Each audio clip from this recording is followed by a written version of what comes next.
Now to the latest in the migrant crisis. Mayor Brandon Johnson has taken a pause on opening new shelters in the city.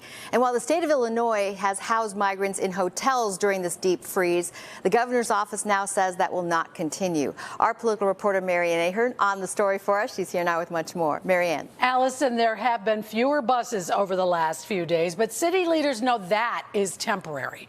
Suburbs have been asked to help. In Naperville, one city council member, he suggests residents take migrant families into their homes. Chicago's deep freeze forced the city to send migrants to the Harold Washington Library as they wait for shelter placement. The city has not opened a new shelter since mid-December, with the mayor's office announcing the city has paused on opening shelters and begun planning for right-sizing to address budget constraints. Where are you opening shelter in Chicago? CTU President Stacey Davis Gates participating in a roundtable discussion on how the migrant crisis is impacting schools.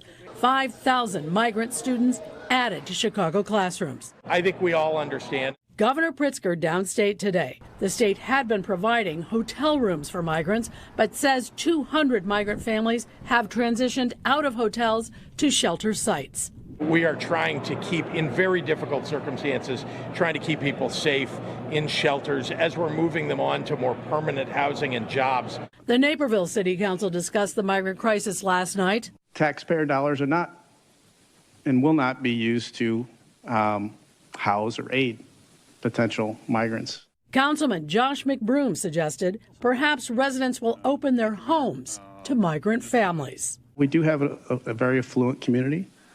A lot of big homes, and what I'd like to do is direct staff to create a sign-up sheet.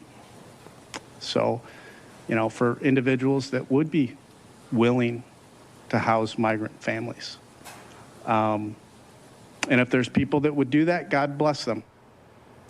Mayor Johnson had invited suburban mayors for a meeting this week on the migrant crisis downtown, but the city says it is rescheduling the meeting, blaming the weather. However, multiple sources tell us very few mayors or their chiefs of staffs agreed to attend Mayor Johnson's meeting. Stefan? Marianne Ahern with the latest tonight. Marianne, thank you so much.